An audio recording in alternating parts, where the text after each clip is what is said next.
Welcome to the world of stand-up. This is a great setup, dude. Yeah? This is fantastic. Like it? Yeah. We're going to make you famous, Mike.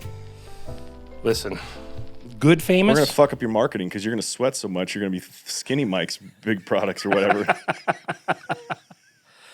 Yeah. You kind of fucked yourself on that one, you know? Unless it's a different part of you that's the big part. Well, the thing is I was Big Mike before I was big. You know, that was something my nephew started calling me when he was a little kid, and it just stuck, and I don't know. Okay. Yeah. So it could be referencing another part of you that's big, though, too, right? No, absolutely it's not. not? Okay. I just want to make sure that was clear. I wish, but that's not the genetics. Have you seen the movie Funny People? With Adam Sandler and Seth Rogen? Yes. Okay.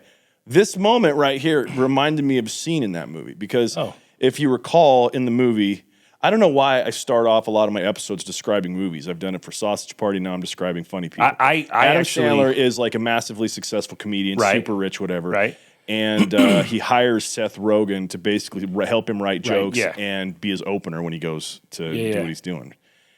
And Seth Rogen's jokes are always about farting and being bad in bed and everything. And so Adam Sandler says to him in one scene, he's like, "Are you trying not to get laid, dude? Is the whole point of your act to not get laid?"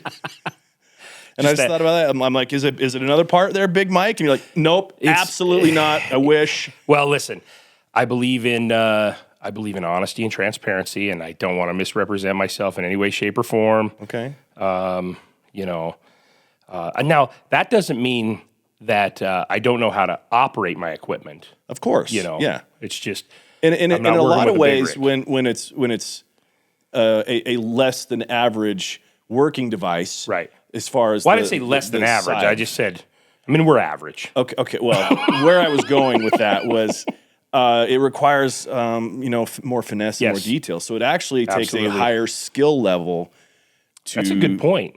Be average. Yeah, no, that's a good point. You got to be. Cock, so. Oh, we're just gonna come right out. Well, and say. I didn't want there to be any questions about this because we're talking about the male anatomy. Yeah, and, that's true. And his moniker of Big Mike. So. When I got named Big Mike, I actually asked the kid because I didn't think I was big. I said, "Why do you call me Big Mike?" He was like this 5-year-old kid. He goes, "'Cause you're big." He's like, "Well, Father Roderick." No, he said too soon. All right. No, he goes because like when you walk in a room, it's big. You're big. He was always excited. I go, okay, well, I think he had some parental issues. Maybe I filled a role there. I don't know. It's possible. You'd have a warm vibe. Thanks, man. Yeah. By the way, thanks for coming on the show. Dude, thanks for having me. This is amazing. Mike or Michael Roderick? Oh, Mike's fine. Mike Roderick, owner and operator of Big Mike's Car Care Products. Big Mike's Kickass detailing products, car care products. Yeah, I said the wrong. No, it's fine. I forgot the coolest part of the name, which is the Kickass part. Yeah, that was when it was actually my artist who does all my design on my labels and stuff that came up with that. And because I said something, one of the things I always tell people is, "Hey, keep kicking ass," right? And she goes, "You should put Kick-Ass detailing products." For the record, you've never told me that, but I've never told you to keep kicking ass. You never told me personally to keep kicking ass. Maybe it's because there's nothing like you just do it. Like I don't have to remind you. Continue your story though. I just want to make sure that was clear. Okay, since you always. I'm going to make sure to rearrange that. So, but I remember like we were talking about it, and there was a person that said, "I don't know if you put that on there, that might offend or alienate some people." And I just thought, well, then we're for sure doing it. Yeah. Like that was the stamp of approval for me. That guy probably has never bought car care products either. For sure, he has never bought car care products, and kind of overthinks the marketing process a little bit. And maybe you should start a subline for that guy and call it like Beta Bills, like less than impressive car Beta care. Beta Bills, less than impressive. Small Mike's not so shiny wax. No, we don't want to say small Mike because we want them to own it. Like, this guy's a beta. Like, he's just Beta Bill. Like, I'm buying Beta Bill's products because, I don't know, they kind of work, I guess. Beta Bill's not so shiny. We don't really want to make a big deal out of it. I'm not trying to show off. That's the guy. Yeah. Beta Bills, my car care products are If you, do they work great? Yeah. They're so. This is for your cars. This is for like a 98 Accord, you know, nothing special. This is for that Corolla that's rolling at the college. Gets me from A to B. That's that guy. It needed the wax 2 years ago. Still hasn't got one, but maybe we'll think about it now that beta bills are on the market. I was at my dad's last night, and we were talking about my dad likes, and it was funny that you made the Camaro joke today. Because my dad's like, I love those new Camaros. Because he was all disappointed when I told him. Camaros, you mean Corvettes? No, Camaros. Because you made the joke about it. But I said, he goes, I told my dad that in 2024 the Camaro's going away. He was all disappointed, like, oh man, I probably won't have one by then. And he goes, well, they don't disappear. So I said, you can get a used one. He goes, well, there's no, it's okay. There's no really utility with that. Anyway, I go, yeah, people don't buy those because you can fit groceries in the back. Yeah. That's not why they're... Dude, did you see the new trailer hitch option they have on the Camaro? It's amazing. And it'll tow up to a 5 foot. I'm going to get one for the lawn care business. It's going to have my mowers behind it. Dude, there is a guy in Vegas. I'm not shitting you. He runs a pretty successful mobile detailing business out of a Mustang. Really? Like a late model Mustang. And I've talked to him. He buys some of my stuff. I go, why don't you just get a truck? He's like, it's a yellow Mustang. It's very flashy. I'm like, okay, well. That's dope. Literally took out the back seats, it's had a water tank back there. I'm like, okay, I think you've not helped the resale value, but maybe that's not what he's worried about, so. Well, it's a marketing piece at that point. Yeah. Because, we're talking about it here. I've never met this guy. I'm like, that's hilarious. And I'm also wondering, so can you get a trailer hitch on it? Can you go to U-Haul and have them put like a tow package on the back of your trailer hitch? If you can find some dude with a welder, you can get a trailer hitch on anything. Okay. Have you ever seen people towing, like I had a lady. I don't live in West Valley, dude. True. That's true. But. That was a Salt Lake joke, friends.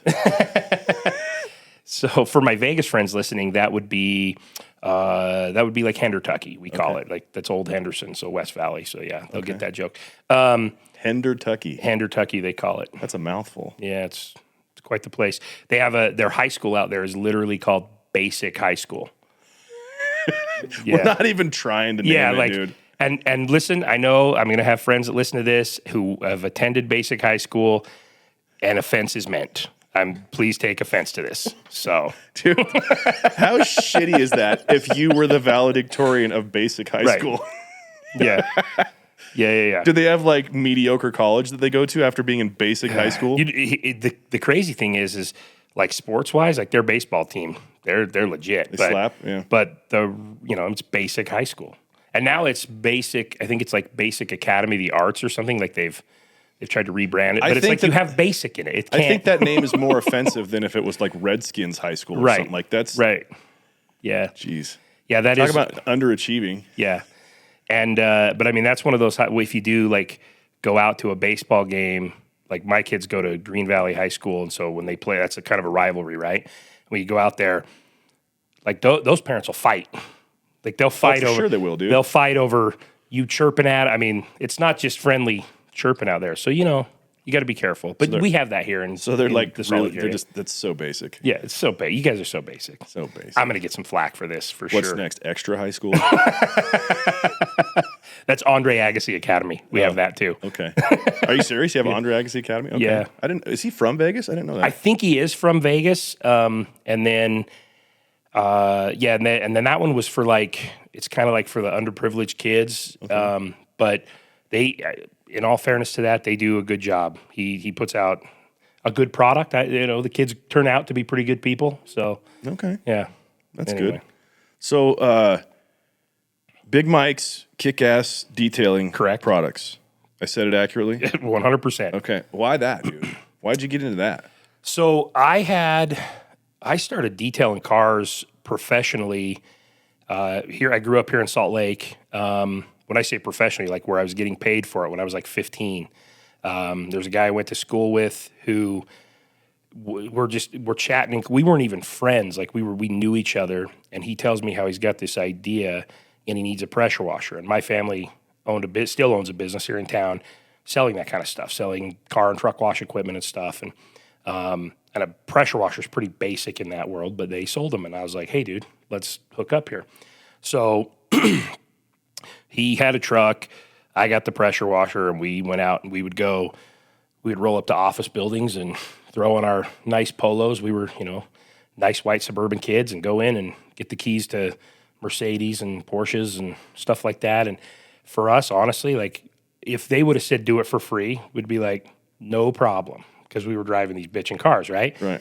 But that, like, the first thing for me was I liked being around the cars. Cars were cool to me. But what I also liked, and this will sound all dorky, but I liked the fact that you could take something that looked like shit and make it look really good.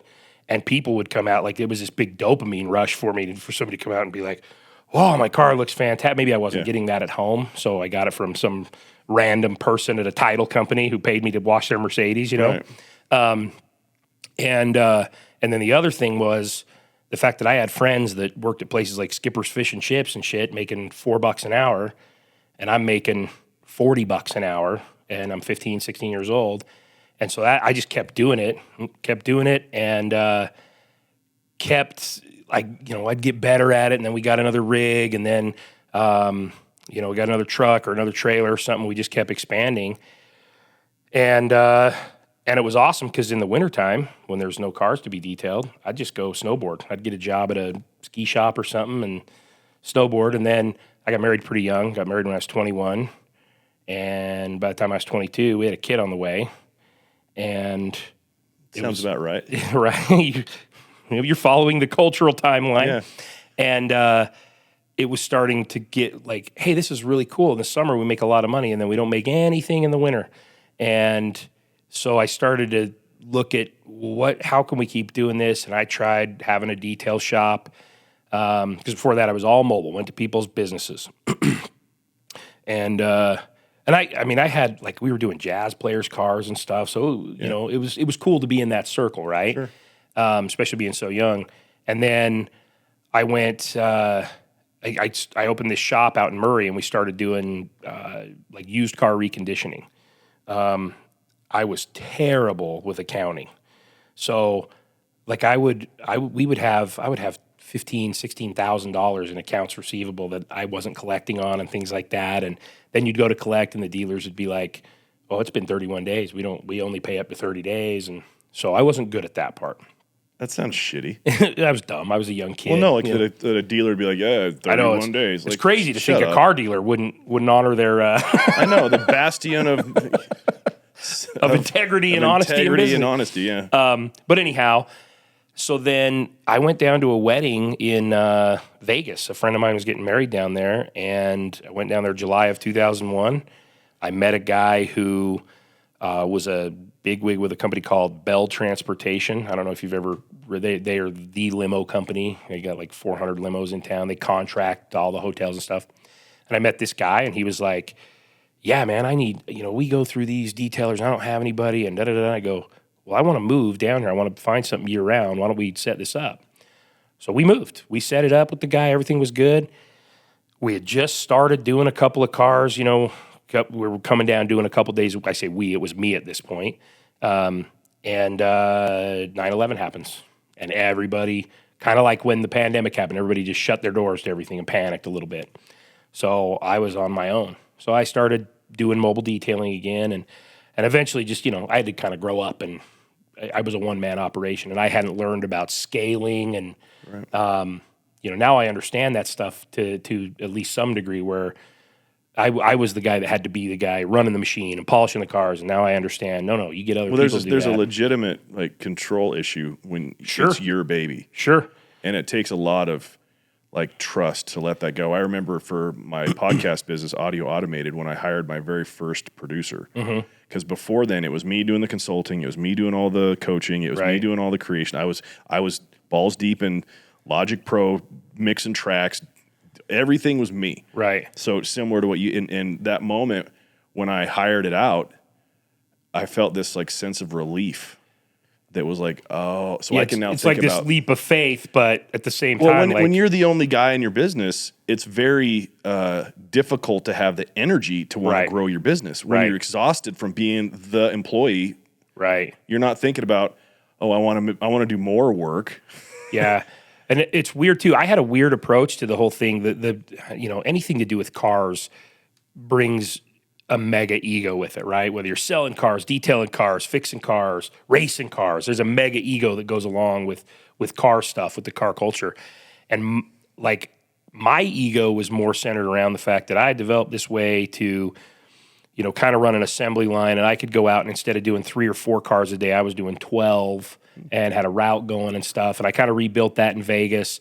And then, like I said, I just kind of had to grow up and move on. And I sold all my stuff and kind of parceled it out. And then I went to work for the man, And then, but what I really wanted to do all those years ago was I used Meguiar's products and Adams products and stuff. And I always thought, man, these look sexy. They're great products. I know these guys didn't invent, they're not chemists, they're just car detailers that wanted their products. And I always wanted to do that. And so right before the pandemic hit, when nobody knew it was coming, looking back though, I think we all figured something was coming. But yeah, in retrospect. In retrospect. But before it was coming, I had actually the girl who does my artwork, we're sitting down at lunch and stuff, and I'm, chirping about it. And she goes, just do it. What do you got to do? And I was like, I don't know. And I guess we'll look on the Google machine. And I Googled it, and I found a couple of chemical manufacturers.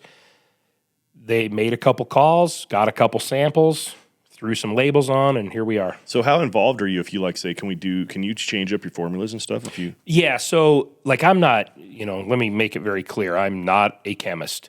But what I can do is my very first product that I had conceptualized in my head was I wanted a really high shine, easy to apply for civilians car wax.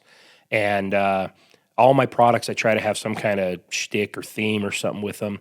And side note, I'm a huge Beach Boys fanboy. And you can kind of tell with your artwork. Yeah, right? It's kind of Southern California and everything. It's cool. And thank you. And the product I came up with, I go Endless Summer. That's like a famous Beach Boys record, and there's a great surf documentary called Endless Summer. Because my thought was, when somebody puts this on their car in January, I want it to look like it's a hot summer day, right? I want it to be shiny like that. So that's where that came from. So I told my manufacturer we had chosen the product. And when they send me samples, they're either clear or white. So I said, look, I want it to smell like summer and look like the Pacific Ocean. And the guy's like, all right, I think I got you. And so he sends me the bottle of it, and it's blue. And he goes, and it was funny because he goes, dude, I went and Googled it. He goes, did you know the Atlantic Ocean looks different than the Pacific Ocean? And I was like, yeah, of course I knew that, bro. I didn't. And then it smells like suntan lotion. And dude, everybody the Atlantic Ocean smells like suntan lotion? No, the Atlantic Ocean smells like shit, I think. I don't know. Okay. No, sorry, no, I don't know. So, no, but the Pacific Ocean smells like suntan lotion? Oh, no, my product. Your product. My product. That's what I go, I want it to look like the ocean and smell like summer. Gotcha. And he goes, and I didn't even know what that meant. I just go, it's got to smell like summer. And he goes, sunblock. And it smells like, copper tone or something like that. And it's funny, dude. Like when we go to car shows and people look at buying car care products like they are making life decisions. Right? Like, I don't know. I currently use Meguiar's, and I'm like, okay, well, this is very similar. Yeah, and you go to that brush car wash that beats the shit out of your car. Dude, that's what kills me. And you don't even have them dry it off at the end. Right. And then they blast it with 1,000 PSI air that doesn't really do shit for you. But anyway, right. But yeah, I put that in people's hands, and it does it. Like, I don't know if it takes them back to a good memory, hanging out of the beach or whatever, but people like that. And that's well, dude, I've done videos, like I've used your products on my car. It. And like I even made a comment about how they smell. You know, I was like, this smells good. That was one of the things that I really was important to me, because I sell my products I say civilians, right? Like I want the guy who is the driveway detailer or the soccer mom or whoever it is to be able to use the products and not have to worry about dilutions, and not have to worry about, is this going to melt my skin off or something like that? Because there's some pro level shit out there that you got to use gloves with, Yeah. Like you have a pretty high end car that you don't run that to just anybody's car wash, right? You have. I wish I could say that, but I don't think you're not running that through a tunnel wash. Yeah. You're running it through a tunnel wash. Yeah. So when I first got it, I had full paint correction and ceramic done to it. Okay.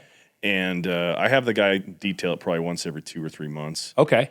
But I'm really good about keeping my cars clean. But does the brush hit it and everything? Yeah. Oh, okay. Yeah. It's not ideal. I'll give you that. Like throwing a Ferrari through a tunnel wash is not ideal. I mean, the kids that dry it off lose their shit about it, which is cool.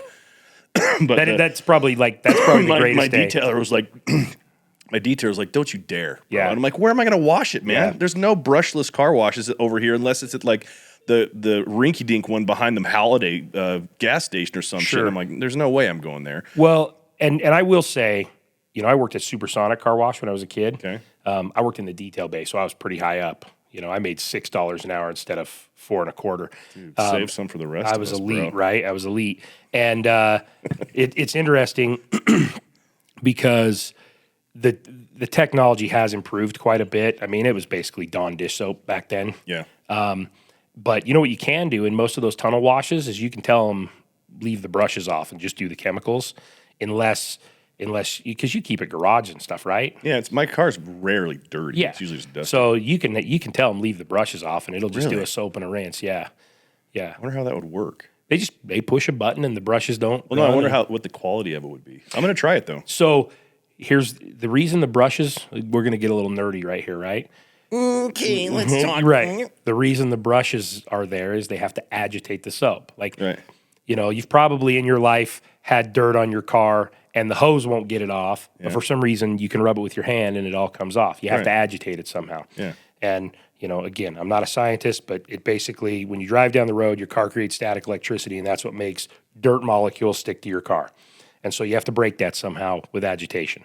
But if you're keeping it garaged and, just this is a little coaching for you, if you're keeping your car garage, all you guys out there listening, and you just need it blasted off, tell them leave the brushes off. Okay, I'll try that. If you have, and that's, people have like roof racks and shit, tell them leave the brushes off, and you should be okay. Especially on your car, if your car's not something that you're putting 4,000 miles a week on and out there doing your route sales job or something, No, like my I truck drive is. it every day, but it's just my home is 2 miles away. Right. So it's not getting too dirty. And the other thing is, you said you had paint correction, you had ceramic coating. They'll tell you, listen, people are going to hate me for this that sell ceramic coating. It's ceramic coating, so it can withstand brushes from the car wash. If it couldn't, it'd be kind of bullshit, right? Well, that's why because here's the thing: is it also I noticed this. I've done that to every one of the cars that I have, Right. And we've had a garage space issue recently because we bought 2 cars and we're selling the other ones off now. But I had my Range Rover parked and the sprinklers kept getting it, but the ceramic it doesn't mess it up. Yeah. There's no water spots or anything. It won't penetrate. Can we say penetrate? It won't penetrate. I don't know. Can you? Want to make sure no rules about that. It won't penetrate through where like the water spots, the minerals in that shit starts etching into the paint and stuff. I heard that the one that I had done was like a 5-year ceramic. Like and if you have it professionally done, I mean, there's shit you can buy at AutoZone that I can assure you is not. It should never come in a plastic bottle. Ceramic should come in a glass bottle. Or a metal bottle. They're very small because you don't need a ton. And yeah, I mean, if dude, I need to hook you up with my detailer because it's Goat Shine. I follow him. He follows me, and we go back and forth sometimes. He does great work. I got to get some of your product in his hands, man, because I've been really pleased. I mean, he's done 4 cars for me. Yeah, and I have 0 complaints. Like actually, in our G-Wagon, he does this like little baseball diamond sort of thing on the back with how he brushes it, and Amy doesn't ever want to put groceries in the back of it because it will ruin the way that the that's car. Awesome though. Those are the touches where when detailers do stuff like that, you're like, if he took the time to do that, he did a good job. Yeah. Right. Those are those things. This is the ironic part to me, and I don't think he would mind me saying this. He listens to the show. He's like blind in one eye. He has like a fake eye. Really? And so like that other eye's working overtime. Dude. Yeah. And he's so good. Yeah. Like he's so good at what he does. Yeah, no, I've seen his work, and he did Scott's Porsche. There you go. He's done my friend Brady, who was on this show. Brady Edwards, he has a Tesla. He did Brady's Tesla. I was going to ask you, did you meet this detailer through like your circle or the other way around? I think, there's a guy in my neighborhood. His name's Billy Beach, and he has really high-end cars. Like he just bought a McLaren, and he had like a Porsche Turbo S. And I saw the goat guy at Billy's house, and I messaged Billy. I'm like, what's the dude? I need this. Yeah. And he sent it over to me. And Nice. It was a match made in heaven, bro. Yeah, it's funny. There's some of the stuff that I see a lot of these mobile guys and these young detailers doing where I'm like, man, if they would have had Square and QR codes and shit like that when I was 19, dude. Dude, you had to hustle when you were a kid. Well, you and I aren't that far apart in age. Dude, I actually had detailing as a part of my young... Did you? Yeah, so before my Mormon mission, Mm-hmm. I worked as it was an assistant detailer at the Skagit Valley Ford Subaru dealership up there in Skagit Valley, Washington, right by Mount Nice little Vernon. shout out. Yeah. No, they don't give a shit. I don't even know if they're around anymore. But yeah, it was crazy because like there was all this. I didn't understand the power of chemicals. Like back then, I don't know if this is the case now or not.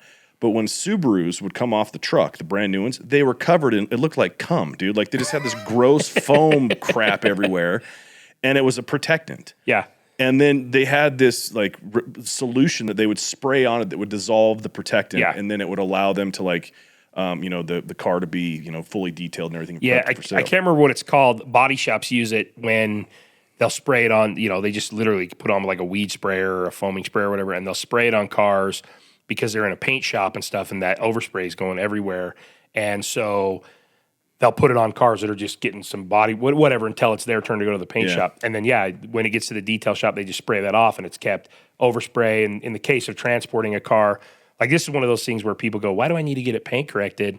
It's brand new. And I go, well, because they put it on a rail car and then they put it on a truck and it's got iron and contaminants and sap and all kinds of shit. My detail guy was telling me this, that like, when he did my Ferrari, like the thickness of the clear coat, he's like, I've never seen it this thick. I would imagine it's pretty substantial on a Ferrari. And he's like, he's like, you don't see it at this level on any normal cars. Yeah. Like they don't care. Yeah, I mean, dude, even if you take a car like take a Corvette, right, a C8 Corvette, that new Camaro, it's dope, isn't it? the 4-seater Camaro. Yeah. But even those new C8s. The base model has a different level of clear coat than the whatever L83 or whatever I think that's what they're charging when they charge for those upgraded colors. Sure, that's definitely one of the things. I was like, how could in the exotic world, like a change in certain colors will cost $40,000 on it. I'm like, jeez. Yeah, it's pretty interesting. They're also like. There's so much new shit out there for protecting. I mean, you can wrap your car with paint protection film so it's clear. They used to just do that on the front, right? And then it was... Remember the days of clear bras? Oh, yeah. Or even like actual bras, dude, like the... My son, my 10-year-old son... flap on the hood when they were getting blown around by the wind. Dude, and again, as a former detailer, always on Miatas, Corvettes, like anything with like a real good slant to it. Yeah. And then you'd pull them off. People are thinking, oh, this protects my paint, whatever. You'd pull it off and it'd just be scratched because dirt's under there and all kinds of shit. But my son, my 10-year-old son, who always goes to the car shows with me, every Saturday we're at Cars and Coffee, and he's becoming quite the good little sales guy, but he comes over and he'd taken this picture with my phone. He goes, Dad, look at this car. I've never seen something like this. It's like this piece of leather on the front. And I go, yeah, it's called a bra. And dude, he lost it, because he's 10. He's like, your car's got a bra. Does your car have titties? Yeah. It's like, and he goes, look, it's got boobs, and I'm like. That's a great, why is it called a bra? Yeah, good question. I don't, why not just call it a front cover? I mean, I don't know. They call it a bra and it's odd, but that was. It's more, it would be more accurate to call it a mask because the headlights have kind of a look of eyes. Oh, that's a good point. Yeah. So where does they get this? Some dude is infatuated with titties. Yeah. He's like, let's call it a bra. Dude, and I'm going to out myself a little bit here, but when I... You're gay? That's awesome, dude. Back in the day, when I would do the cars, as soon as I saw somebody had a bra on their car, I just thought, this guy will pay for any extra I sell him. So I would sell him protectant for his bra, and that protectant rhymed with a company called Armor All. Yeah. I don't want to say the actual name, but, and it was funny because... I'd be like, well, do you want us to throw protectant on there? Well, how much is that? $10. Oh yeah, for sure. Like, do you want me to protect the thing that's protecting? Like, because as soon as I saw that, I thought, this guy wears a mask right now. I bet. He's got that guy with his front bra or his bra on his 97 Miata. That guy's wearing 2 masks right now. He's freaking out about monkeypox. I guarantee. He might have it. He might. Well, that guy. I don't know if we should go that far. No, maybe. Only I don't 6 know. people have it, even though it's a national emergency. That's true. It is a national emergency. Yeah. No, but it is crazy. Like I used to, I mean, you talk about these stereotypes with cars. A little parlor trick I had is somebody could tell me what car they had, and I'd be like, oh, you're a mid-level manager at a title company. Dude, you've done that on Instagram. Yeah, I've seen that before. Yeah, and I'm pretty good at it still. Yeah. Like, I mean, there's a lot of new cars out there, but like, I had one. I remember one time this friend of my wife's, and my wife, like, this is when we were newly married, and my wife worked at the Limited, and she brings this chick home, and there's a whole bunch of people at our house, and this girl's like, well, do my car, and I go, what do you got? And I think it was a red Jetta. And I was like, manual or automatic, and she's like, automatic. And I'm like, okay, so you got a rich dad that had to order that because those are manual cars anyway. And I'm looking at her, and she's got some weird hair color and stuff, a lot of earrings in each ear. I was like, you're second year hair school student. She was like, yes, that's it, of course. I'm like, yeah, dude, stereotypes exist for a reason. Because dude, if enough you were people an X-Men, would you be bugged that that's your gift? No, I would like to figure out a way to monetize it somehow, like tell somebody's future, Dude, get your ass on stage, dude. You keep going to open mics in Vegas, tell some car jokes, man. Dude, maybe that's a good idea. I could figure out how to write car jokes. Do it right from do crowd work. Ask the people in the crowd what their cars are. Yeah, that would be, and even you could, you have to be right, and people will laugh at it, right? I mean, even if you're not right, it's still going to be funny, right? Yeah, no, that's. I should. Okay. Maybe that's my. Maybe it's on the record, dude. That's on the record. Can you, if you do an open mic, can you just get up and do crowd work? Of course. Why couldn't you do it? Dude, you can do whatever you want for that 3 minutes. Oh, okay. The crowd will tell you whether they like it or not. The crowd will be like, this isn't working. Yeah. They're back very vocal when it, not vocal. Dude, I was at open mic. I'm back at it now with stand-up. I'm doing it every week again, and I'm writing a bunch of new stuff. And I had this conversation with my mother, and we were talking about the Mormon church, and she used that sentence that drives me crazy that says, well, the doctrine, which is true and I believe it, the disclaimer is good, but the culture sucks. Yeah. Right? She's telling that whole thing, right? So I tell this joke on stage about that, and I thought my punchline was solid, and I legit had zero laughs. Like, not even sound, dude. Like, I go, da-da-da-da. And I sit there and I go, oh, wow. Like, I said that into the mic. I go, nothing. Yeah. And I go, I'm doubling down. And then I went further into it, and I got a little bit of laugh after it, but I didn't think that would be the place where they were going to hold back. So do you think is it one of those things where... I think it was a shitty joke, and it just didn't... Oh, okay. I was going to say, it doesn't land because... I'm working out this stuff. I mean, that's the whole point of an open mic, is that it's batting practice. Right. I go the reps in. Which the irony is, it's the worst place to do batting practice in, metaphorically speaking, because it's the crowd is having to deal with a ton. Yeah. It's like a new comic every 3 minutes. Right. And so it's not like they're settling in. Like, part of the arc of watching live comedy is you start to kind of understand the person on stage, and you get into, like, they get funnier. If they are funny, they get funnier along the way. Sure. I remember it was the very first time I headlined. I had this experience happen in the middle of my set. So I did 45 minutes, 50 minutes my first time, and I had this joke in the middle of my set where I was talking about my wife being a Pilates instructor. Right. And I didn't think what I was going to say was considered a punchline, but it got a reaction like a punchline. And all I just said was like, well, that's not funny. And that was it. And it was just kind of this passover to this other part of the joke, And dude, it got like an applause break. Sure. Like, they were, and I'm like, what the fuck just happened? That's not the funny part, And then when I've headlined several times since then, and you'll get that. Like, the crowd, you got to start strong, but like they warm up to kind of your way. Yeah. And they laugh at more stuff than just the setups and the punchlines. It becomes more of like the experiences. So open mic is hard to replicate that just because you don't have a lot of time. Yeah. But you can go do crowd work and open mic. So is it typical on an open mic 3 minutes? Is that pretty much? No. Well, that's just what Wise Guys Comedy Club does. And there's some brilliance behind it. Like, I wish there was more, but the brilliance behind it is that you have to be ready. Yeah. And it goes quick. Yeah. Like, if you're up there, 3 minutes is not a lot of time. Yeah. So in order to prepare to do an open mic for 3 minutes, you've written some jokes, you've got some punchlines, you're doing your thing. And it also allows, from like a comedy club standpoint, allows for more people to try it and for more comedians to be on stage, which makes the crowd bigger because you can have, at Wise Guys, I think last Wednesday they had like 35 comics that went up. Oh, wow. So you have a lot of people, which means they're buying beers and nachos and everything, and then they bring their friends. And then for the more, it becomes a little bit challenging though when you are trying to like write full bits and trying to put them into a longer because a bit could be 3 minutes, right?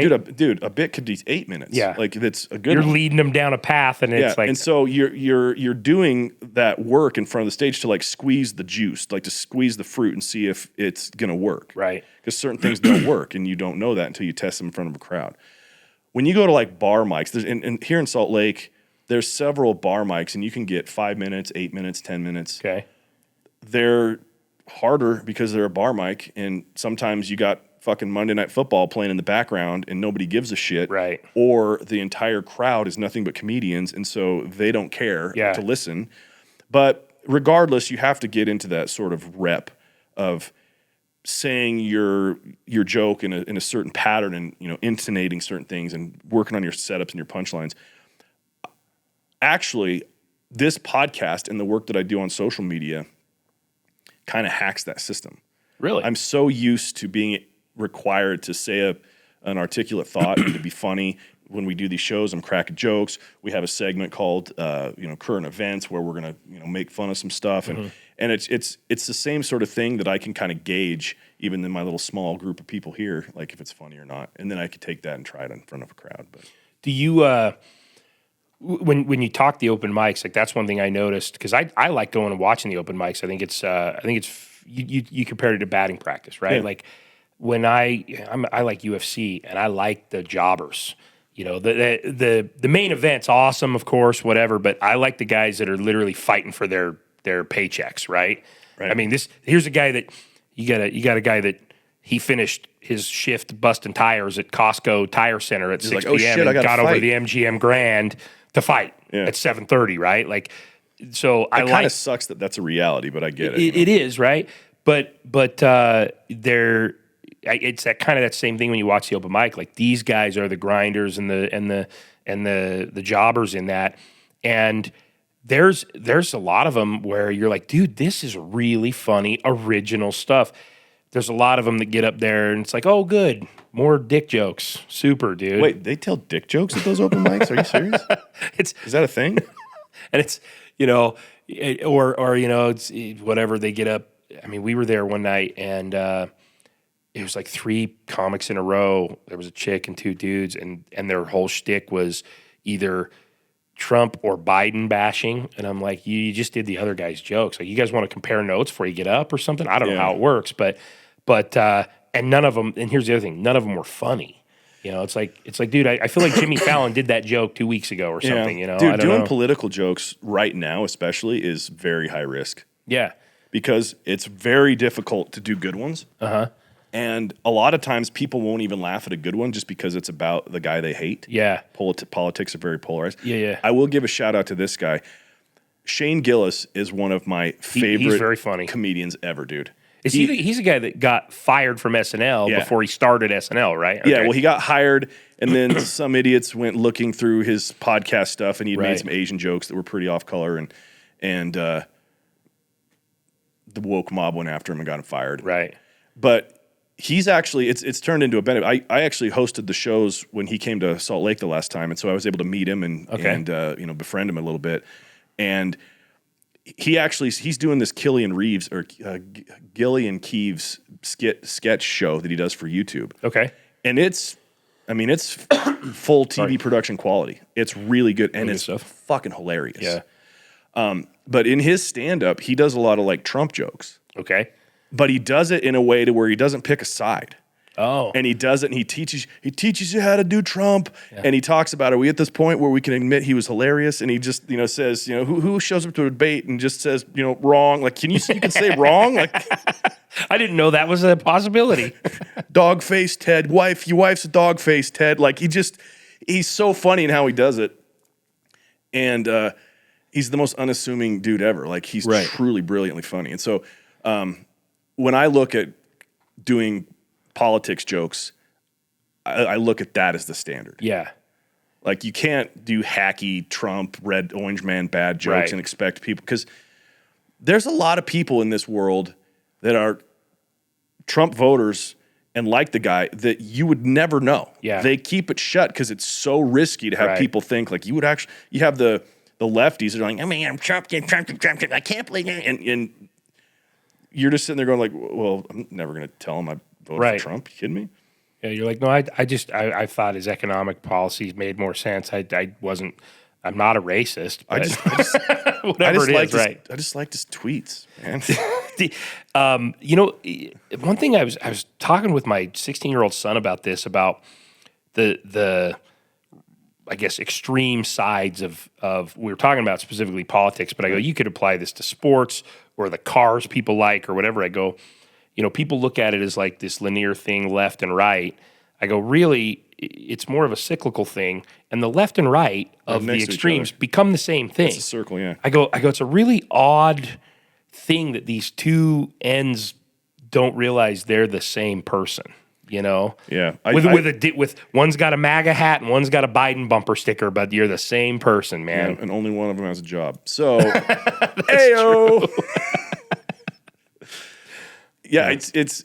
I don't know how to handle it. Actually, I think that the pandemic and just the blatant gaslighting, by the media and the government and pharma and all that, has created this subset of our population and culture that it just won't put up with it anymore. Yeah, I think you're right. I think you and I fall in that category. Like I'm not. Oh, I don't believe anything anymore. Yeah, dude. I don't trust. I'm laughing my ass off. They're trying to redefine what a recession is. Dude, recession or 2 quarters negative. That's not really what a recession is. It says it in your book. It says it in the book.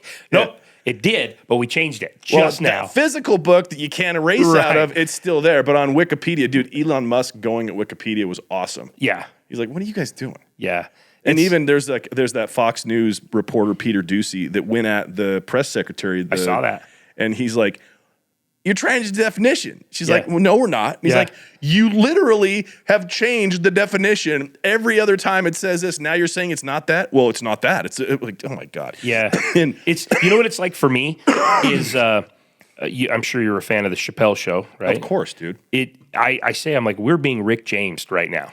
Like, man, why would I put my feet on that man's couch?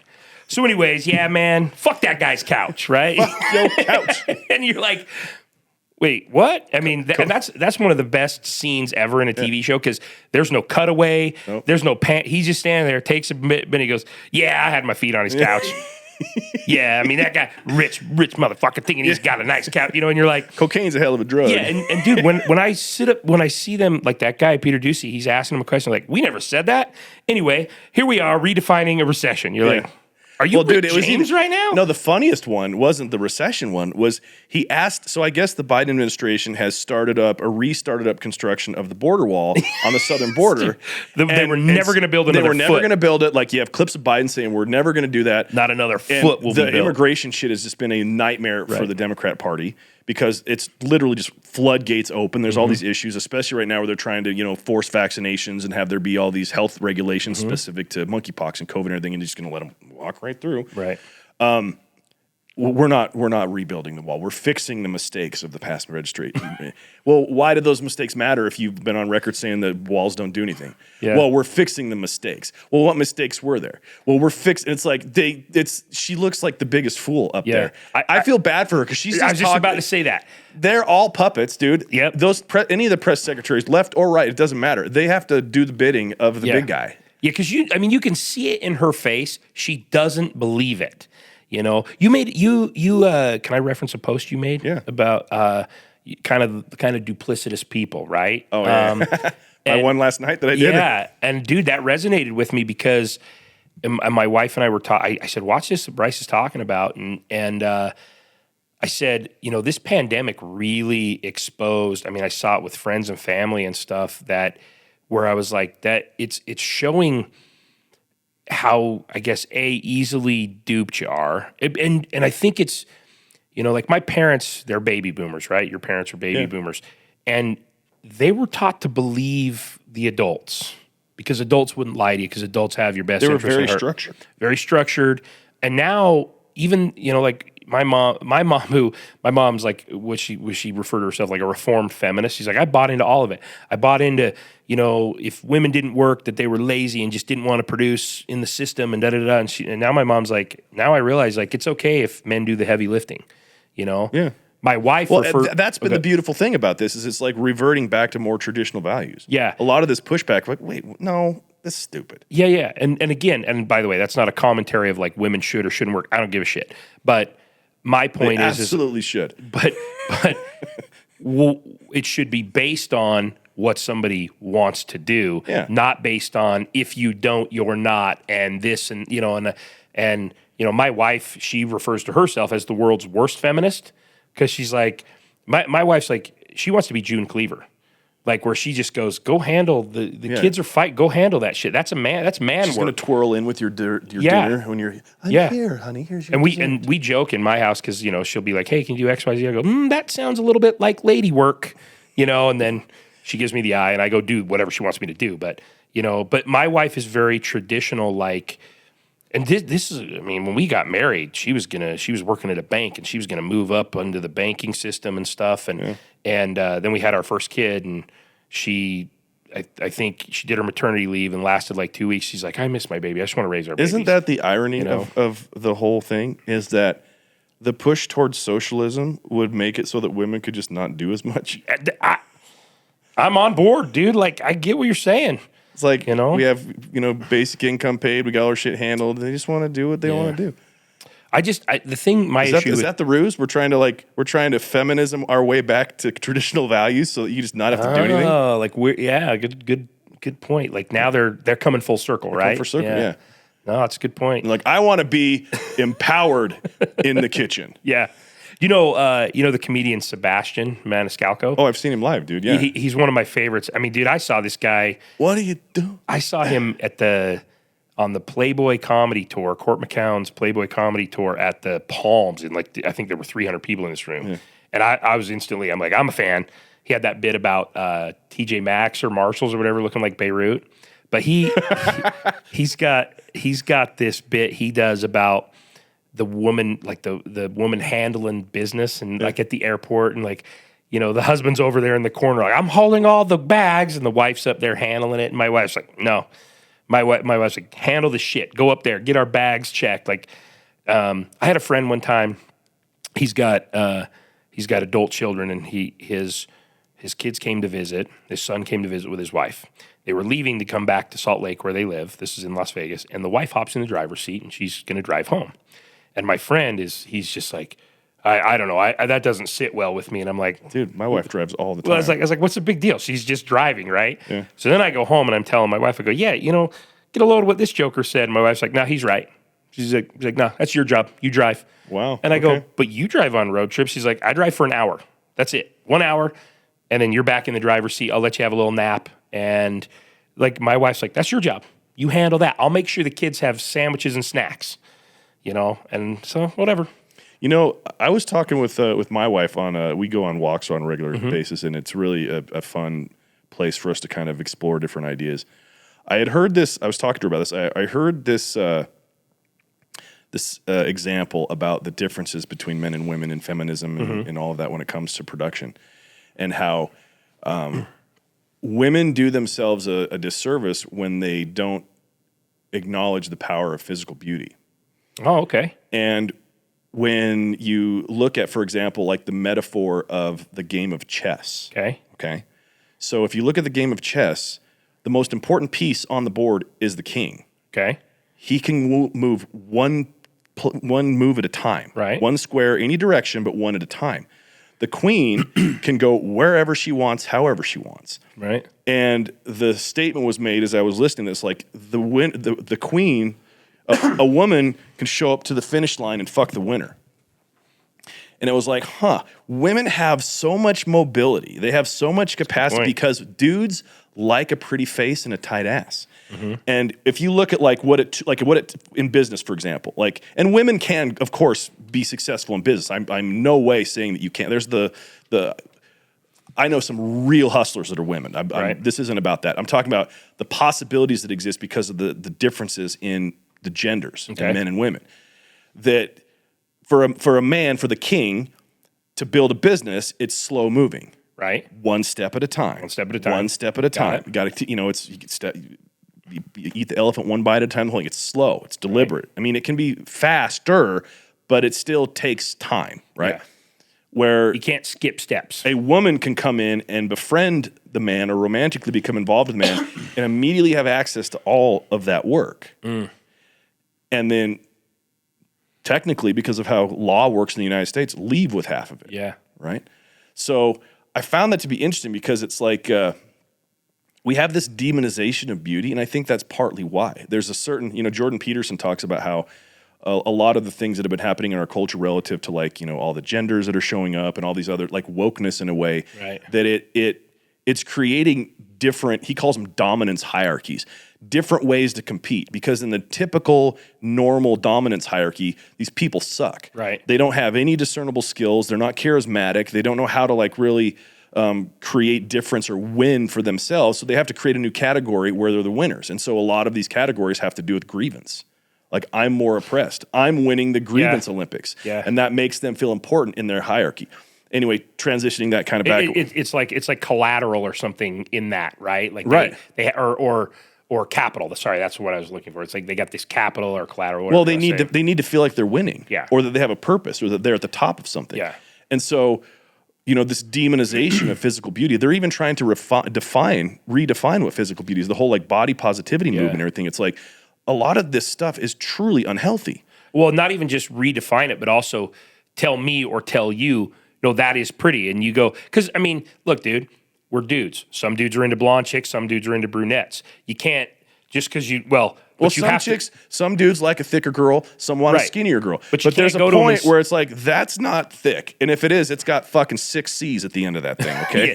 Well, and that's the thing is you just because you want sure, okay, you can be bigger and you can be beautiful, whatever, to some people, but you can't make this declaration that I have to think that's beautiful. Well, hold on. I want to make sure we're clear on this. Okay. Overweight people can be beautiful, of course, but they're still beautiful in symmetry of face, of skin tone, of of how they carry themselves, how the energy that they have. Sure. But even that, sometimes people just want to be I just need to be accepted for who I am. And it's no, you don't, dude. You look gross. Well, and I'll tell you exactly why you're correct on that is because if they weren't pretty, they'd just be overweight, right? If they were average looking and overweight, no second look. We do the thing where we're well, it's a good thing they're pretty, And I think that to your point, that's the point you're making. If they were just average looking, the overweight thing ain't carrying any water with them. Well, dude, have you seen Bill Burr's new special? Some of it, at Red Rocks. He has that bit where the biggest ruse is these average, unattractive, basic-looking people convincing you that they should be on TV and on magazine covers. Right. And it's this whole thing trying to have diversity of all this. No, I want to go back to the time when pretty people were what we saw in our movies and our TVs. I'm with you, man. And now I do think that there's... It's escapism. I don't need to be reminded that everybody's ugly. I don't want to watch... Yeah.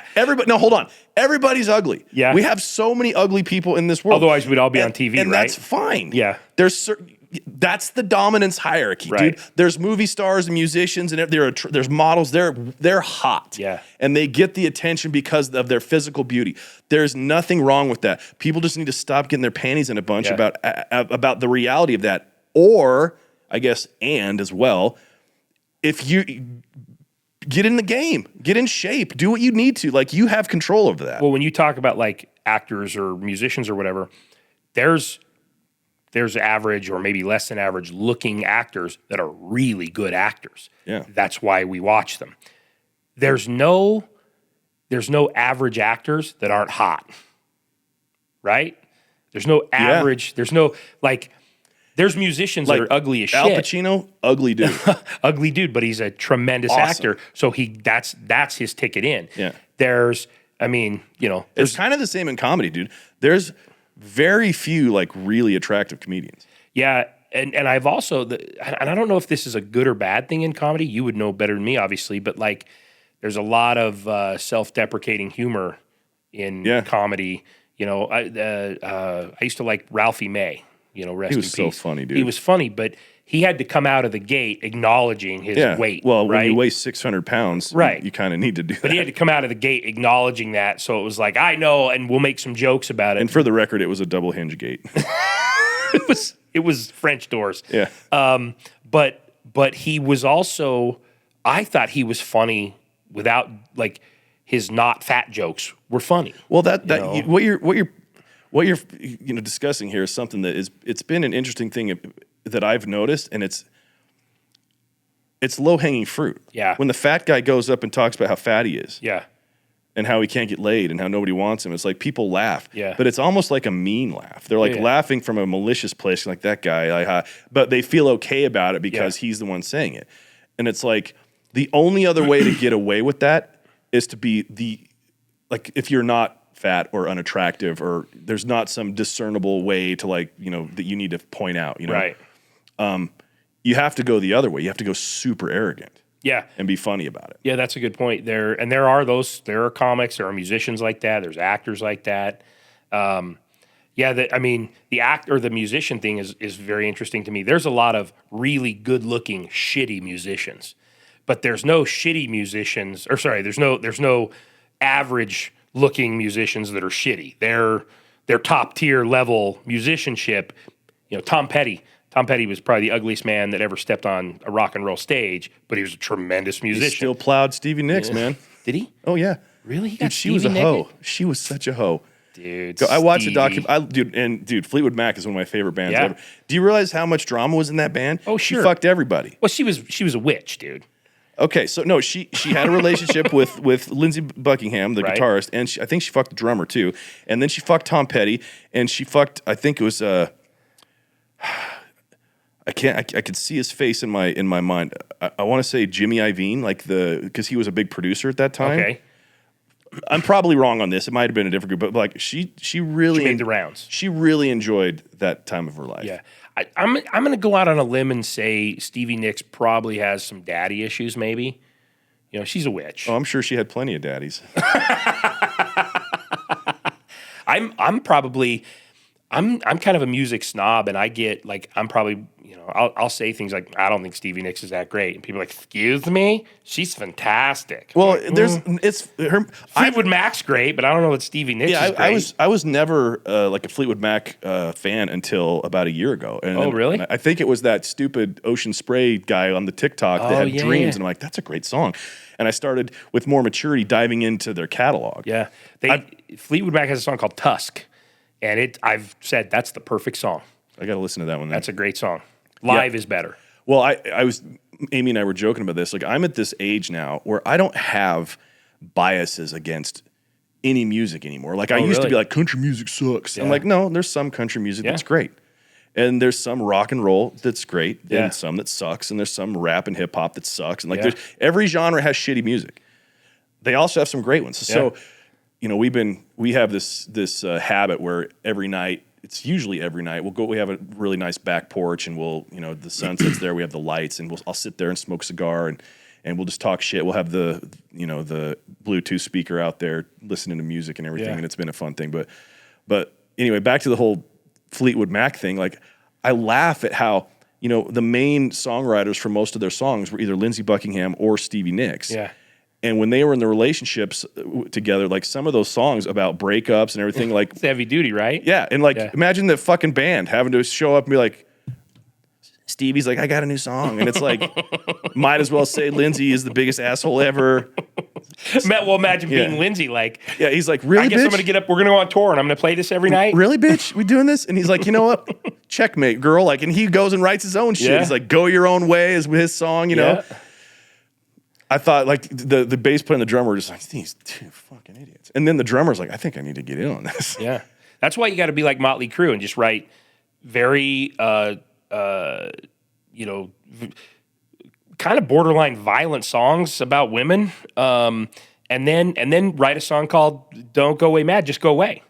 Like, you literally say, Yeah, we wrote a bunch of songs that objectify women, and then want to get the hell out of here because I don't care. I really want to get to know Tommy Lee in person. He seems like an interesting dude, well, right? Dude, I watched that Hulu series about him and Pamela. Oh, okay. I didn't watch it, but it's pretty interesting. The guy it's such an exaggerated caricature of it. He seems like a total douchebag in that series. There's a hilarious part of that, though, where like he talks to his dick. Oh yeah. Like, and it's like you see his dick, and it's like talking to him, and I'm like, oh my god, they went there, dude. Yeah. The iconic Tommy Lee dick. It's got bars. It's spitting. That's not a way to describe it. I worked as a bouncer in a club in Vegas back in the early 2000s, and there was this one night where he was in the club, and then Vince Neil, who lives in Vegas, he came. And it was like this big thing, like we can't let them be by each other. Can't let them, because that was back when they were not friends. They're beefing. You know, when they clearly had enough money at the point. And then they obviously ran out and had to go back on tour 4 more times. But it was interesting. They're like, you got to make sure that they don't sit by each other or whatever. And then it's kind of funny because I think about it and I go, don't they have enough money to just go, who gives a shit? I mean, what are they beefing about, right? I don't know. But I'm going to go out on a limb, and I don't know any of this for fact, but I'm going to guess that they might have had substandard spending habits when it came to managing. You think so? Their tremendous wealth. I have a friend that works as a bankruptcy trustee and handled a particular rock star's bankruptcy, and he's like, so the band he's in is a corporation, and the 4 members of this band each get $100,000 a month as a salary. A month. Okay. They hadn't toured in several years, but their music was iconic enough. And he goes, $100,000 a month, and we're doing his second bankruptcy in 8 years. How do you fuck that up? I don't know. And he's like, dude, he has art that he purchased for tens of thousands of dollars that's not worth $1,000. But it's Hunter Biden stuff? like artwork. Like, this isn't real artwork, dude. You just bought this at a swap meet when you were high. That's a napkin from the local IHOP, dude. Yeah. So that's funny, man. I don't know. But I could say who it is, but you tell me off mic and we'll keep it that way. But anyway, dude, that's hilarious, man. So when are you are you doing anything in Vegas soon? I don't have anything on the books yet. Okay. Right now, my focus has been truly like trying to build a fan base through this podcast. Yeah. How is it going? Because I'm a fan, obviously. I follow it. I listen. It's going well. It's growing at a slow pace. Uh-huh. The people that watch it really enjoy it, and the people that listen to it, like I get the engagement is great. Uh-huh. I'm just looking to have more people see it. Yeah. So right now it closes tonight, so it'll be after this is aired. But I'm doing like a gift card giveaway for subscribers to the YouTube channel, cool. and just wanting to drum up some attention to it. We put a lot of work into it. I mean, my producer does a great job with what he's doing here. I feel it's entertaining. Like I have a commitment to have interesting people come on the show, and it's lighthearted. There's nothing formal about this. I mean, we've talked about everything today, and that's kind of the whole thing we do. Like we're going to do current events here pretty soon, I just wanted to be. I know that this is ostentatious to say, but I don't care. I wanted to pattern it after Joe Rogan. Okay. And be like, I just want to have great conversations. Yeah. I'm a good conversationalist. Yeah. I'm not a stupid person, so I can hang when it comes to smart people. I can hang when it comes to funny people. I can lead if I need to, if something's dragging, and be just fine and have it feel seamless. And so I think I've had feelings about the possibility of this show being a monster. Yeah. Well, I think, it's people go, I want to do a show like Joe Rogan, but then like you said, well, can you hang? Can you lead if they're not interesting or whatever? Can you crack wise? Can you do that? I love Joe Rogan. I'm a fan of Adam Carolla's format because I like learning about interesting people. People Carolla had Cal Penn on the other day. He's an actor and he's funny and he's a good actor. They talked a little bit about his acting chops, but they were talking about, I didn't know he worked as like a staffer in the White House under Obama. I didn't realize he had done all these other things. And I found that really interesting where you're like, oh, there's more to this guy, and he has a book out. And I'm like, oh, I'm interested in checking that out now. So I think you're on. I think you're on the right track. I think we should spend more time on this show talking about this show. I think that'd be a great idea. Well, that's all right. I didn't mean to. I'm just saying. Dude, I like what you're doing. I appreciate it, and you've been very gracious with me as far as you shared my stuff. You've given me feedback. You listen. Oh man. So it matters a lot. I look up to you. I look up to you. You're doing what everybody talks about doing, and you're doing it. Thank you. So everybody wants to be a Major League Baseball player, but nobody wants to go get their reps in, get their chops in. Right. And nobody wants to be out there swinging at 5 a.m. getting 500 hacks before they go to school when they're 15. And you're doing what everybody wants to do. For the record, I don't get up at 5 to swing a baseball. No, but I know what you're saying. But you're building the thing that. I mean, we're sitting here in a studio, right? Most people buy an SM57 mic, and that's as far as they get with it. And they record one thing, and they listen to it themselves, and they realize, oh, I'm not that interesting. Where it's like, maybe you're not, but interesting people, start interviewing them, Yeah. So, hell, go have a conversation with your 80-year-old grandpa. When are you going to have your podcast there, dude? Why do you always have to jam me up about that, dude? Because you'd be fantastic at it, and you keep fucking slowing down. I say I know, and then I come and I sit in your amazing studio, and I go, I can't be this good, dude. This is like level 5. You just need to be at level 1. I know, and I have the first edition of the Rodecaster, and by the way, you're not the only guy who busts my ass about this, and I don't know why I don't, and I need to just sit down and start recording some shit. And I get it, dude. It sucks to feel empowered and to have money. Because that's what would happen to you if you did your show. Oh, man. I think... you already have a sponsor for it. It could be Big Mike. It could be Beta Bills. Beta Bills, sort of good stuff. Sort of good-ish. I'm going to wash my car next month. Dude, maybe... I need to make a funny video about that. Like, you're welcome, get Beta dude. Bills. Do I owe you anything for that? That's on the house? No, this is on me, dude. That's on the house? Yeah. All right, good. Well, you give me. You've been very gracious with your car care stuff, so we'll call it. We're even. All right, dude. I appreciate that. Beta Bills. I'm going to trademark it though, so I get paid every time you use it. We need the T-shirt, yeah, dude. It's going to be a skinny guy with narrow shoulders and a man bun. Mm-hmm. No. We're going to go. He for sure drives a Subaru. No, we're not going to go to because he's not a lesbian. We're going to go to. We're going to stereotypes. We're going to have him. It's like the guy that it's like the corporate 48-year-old guy that drives downtown and has a Honda Accord. Yeah. That's Beta Bill. I'm thinking of, do you remember the one SNL bit with Will Ferrell where he's like, I drive a Dodge Stratus. Yeah, he's like, I'm a middle manager. Yeah, dude, that's the guy. That's the guy. So good, man. Yeah, Michael Scott from The Office with his Sebring. His convertible Sebring. That's how you get the ladies, dude. Yeah, there you go. Your Ferrari's convertible, right? Yeah, it's a hardtop convertible. Oh, really? Yeah. The dumb question, I know. It's hardtop, like it goes into sections. Yeah, like or you don't have to pop it off and store it somewhere. Okay. The trunk pops up and it goes back there. And nice. Yeah, it's a really good looking hardtop and a really good looking. Yeah. I like that. So bitching, dude. Yeah. All right. Bitching Camaro. Anyway. No. What do we got for What do we got for current events? Yeah. Okay. We'll start out with a light one. Today is the 14th year anniversary of International Beer Day that was started by California Friends. So the first Friday of August has been named International Beer Day, and on August 4th is IPA Day. So beer holidays in August. That's the worst time to have a holiday where you're drinking that shit. Yeah. Because it warms up too quick. Yeah. Especially an IPA. I'm not a beer drinker, but I'm familiar with the activity.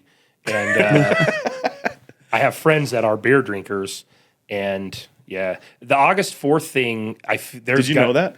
No, but there's got to be a club of dudes getting together with their IPAs, arguing about IPAs. Right? So, just for curiosity, to be in this club, like how divorced do you have to be? I think they have to buy Beta Bill products. They do have to buy. Dude, there's got to be a Beta Bill version of the beer too. Yeah, and there's a actually whole. Every IPA is Beta Bill's beer. I can't stand that shit, dude. Yeah, the people that I see, it's this weird. What were you saying that Jordan Peterson calls it? Like this dominance hierarchy. It's this dominance hierarchy where a guy walks in and goes, all these buddies sit down and go, I have a Bud Light, Coors, whatever, and he goes, yeah, but I'm gonna have what do you have for IPAs? You know, and That's so true, dude. And the waitress is like, "Oh, this guy, he's very smart." You know, oh, okay. And she's gonna be like, okay, that guy's got no respect. They laugh at him behind, back of house. They're laughing at that guy. Dude, I used to have a joke in my act where I talked about how we're like this close to the era of a dick sleeve.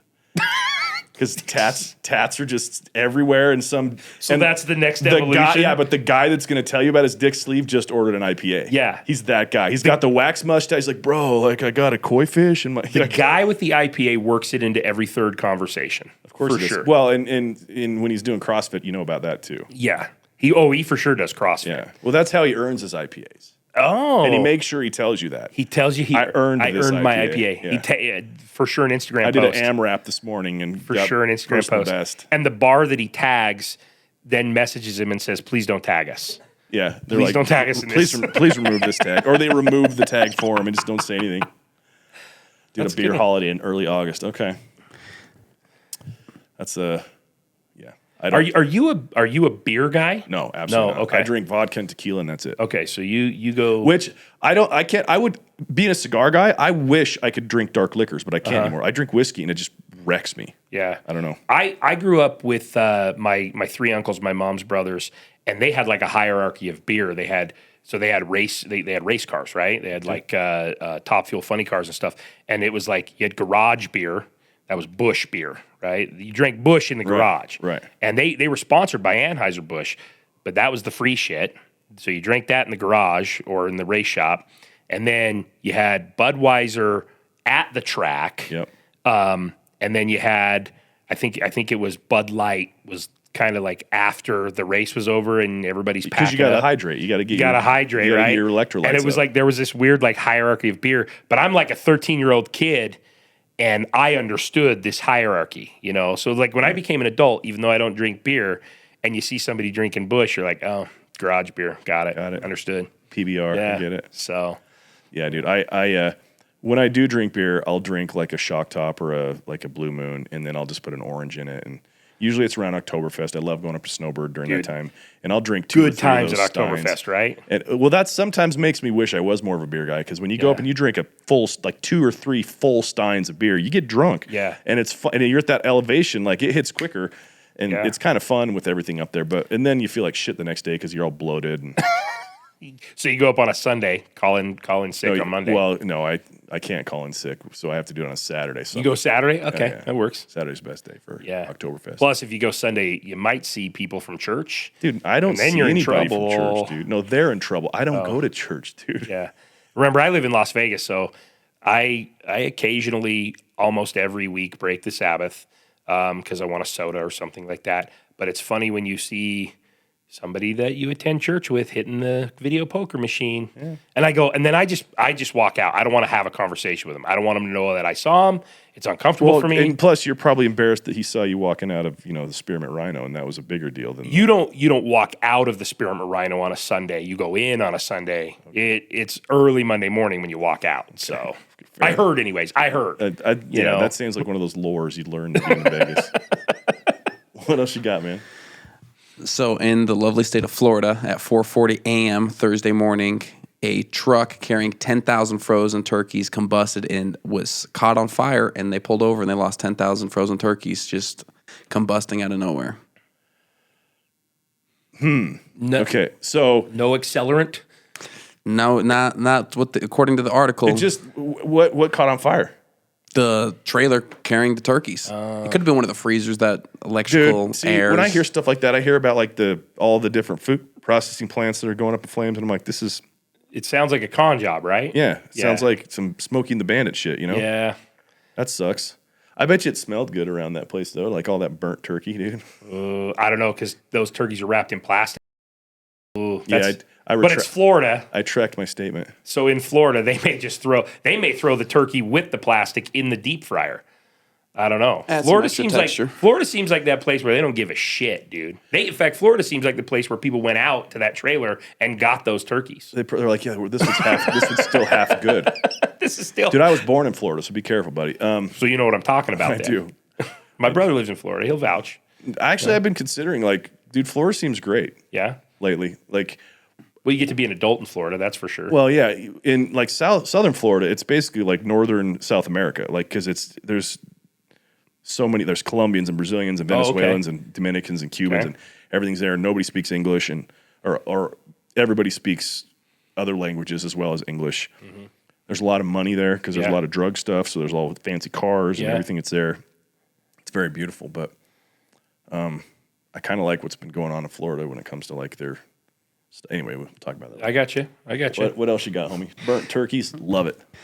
Man in Toronto moves into a new apartment and finds a string cheese that is that is not marble flavored. It is So he found... Reading is hard, huh? Reading is hard, man. Man who is trying to flip things, like they do these different challenges on social media. They like find a random item, they try to flip it. So this guy put up a billboard in Ontario saying he has a marble flavored stick of black diamond cheese string that he's trying to trade his way up to some other thing, but pull out a whole billboard ad to see what traffic it can generate to trade. Dude, how bored are you, dude? Yeah, this dude's invested in this. I feel like a Craigslist listing would suffice. I've heard of those challenges where like they say you have this item to start with and you have to flip it and flip it and flip it. Yeah, flip like it. the paper clip and the guy trades it up or whatever. Yeah, but so it's a marble flavored cheese stick. Yes. I don't know what a marble flavored cheese stick is. I'm picturing like that sounds like it's old and it's hard. Yeah, like different cheeses or something. It looks like it's got Colby cheddar and like provolone and some other stuff mixed into it. It looks like it got already shit out. That's what it looks like. Yeah, that doesn't look like actual cheese. Dude, I've been to Toronto. It's a beautiful city. What is he doing? He's just bored. I don't know. Well, they've been locked up for a while, haven't they? Yeah, dude. Like that schmuck that's their leader is Like, it's funny, I'm a big baseball fan, and there's all these players that can't go play in Canada. They can't go play the Blue Jays. Yeah. And they got to bring minor league guys up and stuff. But then the Blue Jays get on a flight, and they go to Philly or they go to Houston or whatever, and they play those same guys that couldn't go to Toronto and play. I find that very, very interesting. I don't think it's the players that have the issue. No, it's just the country. But it's the country, and it's the league enforcing stuff like that. Yeah, so... But... That's kind of crazy, but but I am curious. Like, forget about what the product is. This dude took out a billboard. Yeah, he's bored.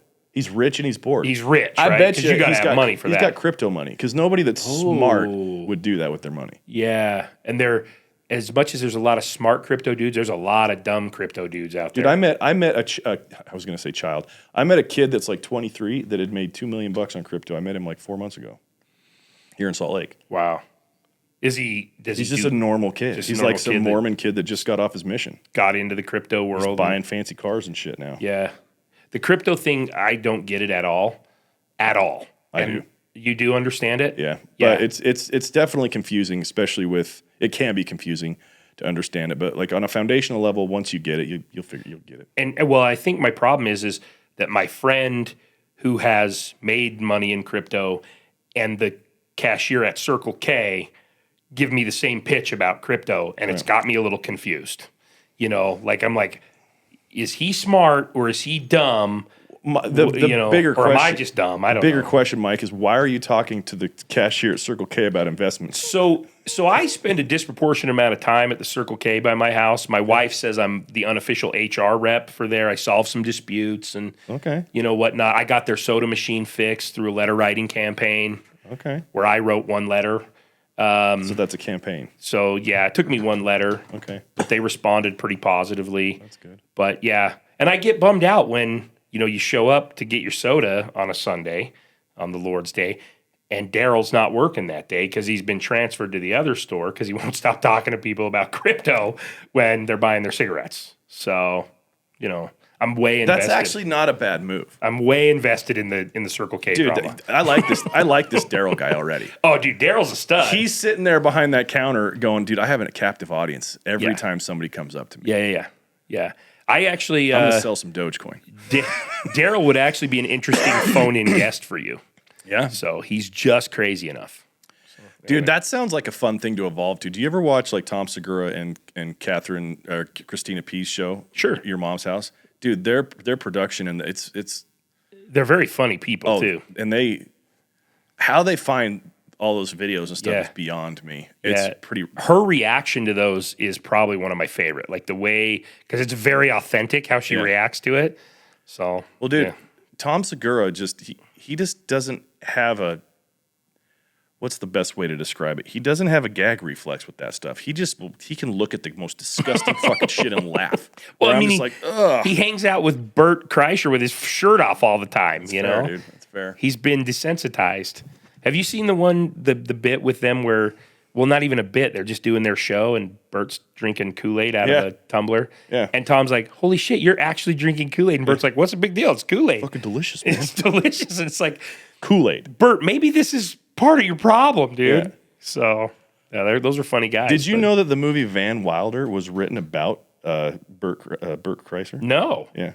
He tells that story. Like, the Ryan Reynolds movie. Yeah, so Ryan Reynolds the is character Bert. Van Wilder. He won like in college in Florida. He won like an award. Oh my gosh! Because of like just being this notorious party animal. So did he write it, or they wrote it about him? I don't know. Okay. I just know it's about him. I'm curious if he got money on that.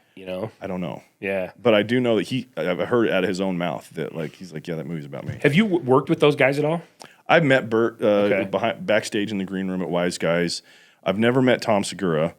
There's a bunch of other ones that I have. One of the funniest dudes on the planet that you pretty much turned me on to, I think, was Andrew Schultz. Oh, dude. I knew who he was, and then you had me watch some of his stuff, and I was like, oh, dude, this guy is off the charts. Dude, I have such a love and respect for that guy because he's trying to show comics how to do it. Yeah. He's one of the nicest people ever. Like, he's an easy hang. Like, he's just a fun guy. He's hilarious to boot. He listens. When I first hosted, the first time I hosted shows when he came here, I wasn't even supposed to host. I wanted to meet him. Okay. And because of the relationship that I have with the club, I was able to show up, and I was there early. And I was pulling into the parking garage at Wise Guys right as I'm seeing him and his crew get out of their Uber. And I'm like, oh, sweet. So I park. I go inside. I'm in the green room. And he comes walking around from the main showroom into the green room with the owner of the club. And his name's Keith Stubbs, and he's there. He's like, "Hey, Andrew, this is one of our local comics here, Bryce Prescott." And I shake his hand and everything. He's like, "Hey, man, it's great to meet you, man." He was just super friendly, and he wasn't supposed to have a host, and we're sitting there talking the five of us because he's got his guy Mark Gagnon who's there as well, and his video guy Alex Media, and Andrew stops and goes, Keith, I know I told you I didn't need a host. Is it too late for me to get a host? And Keith just goes, you want Bryce? He's like, yeah, what's up? And I'm like, fucking be in the room. That's what I got out of that one. That's the lesson out of that one, be in the room. So I'm like, hell yeah. And he's like, hey, I want to talk to you for a little bit. Him and I sat and talked for about 45 minutes, just the two of us. And he was asking all these questions about Mormonism and Salt Lake culture and everything that was going on here and all that. And he was genuinely curious. Like, you could tell there was no judgment. He was just trying to learn. Yeah. And when he did his set, he did 20 minutes of brand new material based off of the conversation that right there. Yeah, right there. Oh. And like, you go deep into his YouTube clips and you'll see where he's talking about, like, he was one of the jokes that he wrote, because we were talking about, he's like, do women go on missions? And I go, oh yeah, they're called sister missionaries. And they go, he's like, what the fuck? He's like, imagine some cute little girl walking up to some rapist's house and knocking on the door. I'm here for a message. And he's like, thank you, Jesus. And he does a good bit. He does the bit on stage. And I'm like, dude, that's hilarious. Like, how did it land? Did it land good? Oh, dude, everybody loved it. Good. Everybody loved it.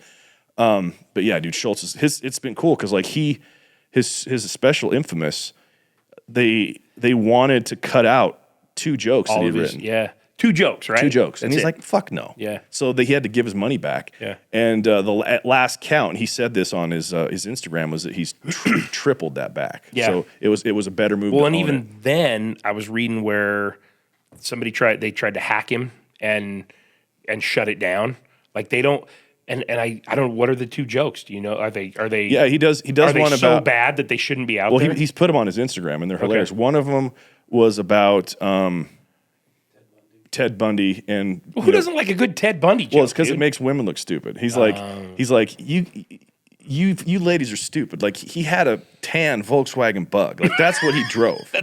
And he going back to the car thing, that's a rapist car. Well, dude, here's the funny thing, though, is like, he didn't actually have the funniest of the punchlines, in my opinion, in his special. I saw him do that joke when he came here, and he was talking about how he goes, I watched this documentary with my girl, and you know, he killed all these chicks or whatever, and he's like, but there's one that he didn't kill, and he's like, how good was that girl's pussy?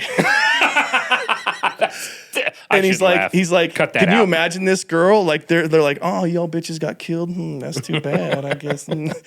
But then he had another part of that joke too, where he was saying that he's like, I watched this documentary. I'm learning about this guy. He's like, I had to learn how he did it. I had to learn what would get these girls to get into a tan Volkswagen Beetle, right? know? And go for a drive. And he's like, and when I found out, I realized all these girls deserve to die. And he's like, here's the line, ladies, you ready? My car broke down. Can you help me fix it? And he's like, I've never driven into a fucking garage and had a woman come out to help me to fix my car and not been like, no, I'm good. Like, yeah. That's so that's what got him. That was one of them. Well, the bigger part of that, he did part of them in a special, but the bigger one that he cut out, and the other one was about an abortion joke. Okay. Where he was talking about, he was saying that, you know, it's your body, your choice, all that. And he's like, you know, because I just don't want to heat when we get up to, you know, the pearly gates and St. Peter's there, and God's like, you know, why are you killing all these babies? And the dude's like, I don't know. And you know what's crazy about that is, the punchline of that joke was, that's not the punchline. No, he does more, and then he's like, chivalry ain't dead until that baby is. Oh, I think I did see that. I'm going to pay on for those Instagram. sins, even when you're going to pay for your sins, even if I'm paying for your sins. Oh man, it's crazy because like, dude, I remember watching like George Carlin when I was a kid, and I feel like he would get canceled now. Which is funny because that's literally the shit he was making fun Well, dude, of. Chappelle says it perfectly. He's like, people have brittle ears. Oh, that's good. They can't hear it. They can't handle it. Yeah, and I don't know. I mean, it doesn't make any sense to me why, but I guess I just got thicker skin. I don't know. I know. I figured it out. You want to hear it? Yeah. There's this. So the whole thing with microaggressions and offensiveness and this concept that's been perpetuated by media and just in, you know, universities and things. The idea that your behavior has control over me in a way, and so it's your job to curtail that behavior so that I am not offended. Okay. Is psychologically impossible. Okay. You, on some level, allow offense, you allow happiness, you allow all that stuff. And so we are being shown and told and taught that we have to modify our behaviors for other people, when the reality is what that is creating is a weak and brittle culture of people that can't handle being told things that they disagree with. Yeah. Because they have zero emotional maturity to handle it. One of the biggest ways and best ways to be successful in life is to control your emotions, to have absolute discipline over your thoughts and how you feel about things. And the idea that that's a reality is so foreign to so many people in our world right now. Like, you can't control those things. They just happen. Oh, no, you can. Yeah. Oh, dude, I'm as guilty as anybody on that. Well, most people are, because it's become acceptable to be able to like freak the fuck out about something and have it be that thing's fault. Yeah. And psychologically, that it's backwards. It's like, it's why would one person be more offended or less offended because of the same thing? Do you think so? So then, I guess my question too, because I agree with your statement or with your theory on that.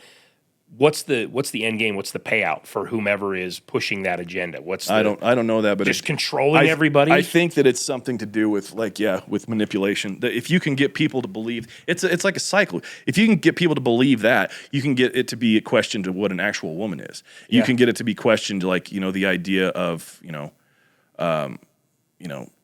sex reassignment surgeries for 7-year-olds. I mean, all these things are perpetuated in the same sort of foundational misinformation about how we're built. Yeah.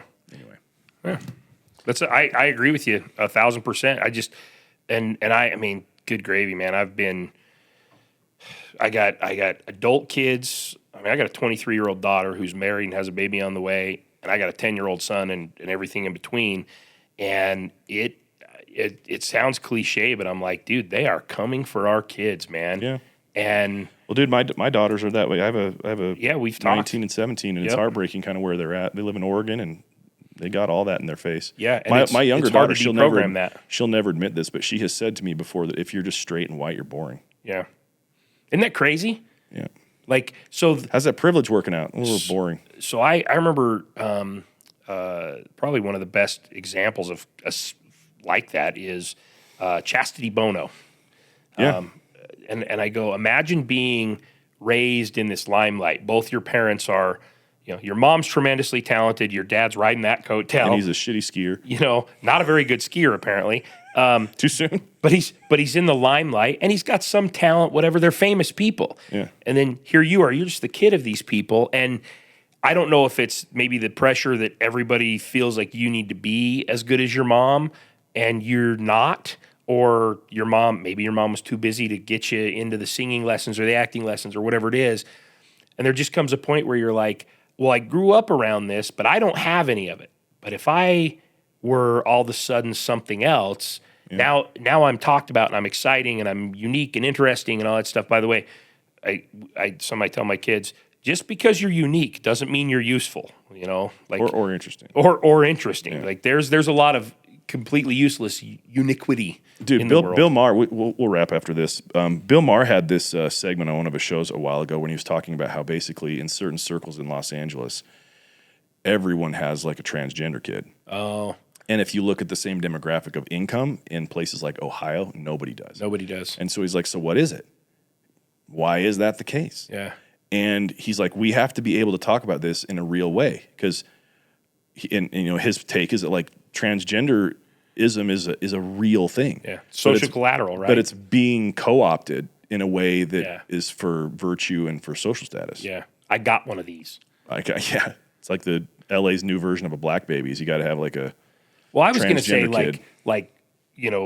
boutique dog, but we can go that. Well, that was the thing, dude. Like it used to be that used to be a lot of comedians would joke about that 10 years ago. That like every actress in LA would want to go and adopt a kid out of Africa, right? Yeah, couldn't just head down to your local foster care facility and pick one up. Well, those ones aren't AKC certified, so they're not papered. They're not papered. So because that was the joke. Like go to Crenshaw, go to Compton, and those families need your help too. Don't even bring some kid off the fucking plains. Yeah, that's true. Anyway, well, dude, I really appreciate you coming on the show, man. I appreciate you having me. This is a lot of fun, and actually, it gives me a little bit of a motivation, a little bit of a kick in the ass. Well, when you're ready, I know a guy. So. Yeah, you do know a guy. You know the best guy. I see him every morning in the mirror. Yeah, Ayo. He's handsome. He is. That's what the wife says too. So. Anyway. All right, guys. Thanks for coming. Thanks for having me, dude. I appreciate it. Let's stand up.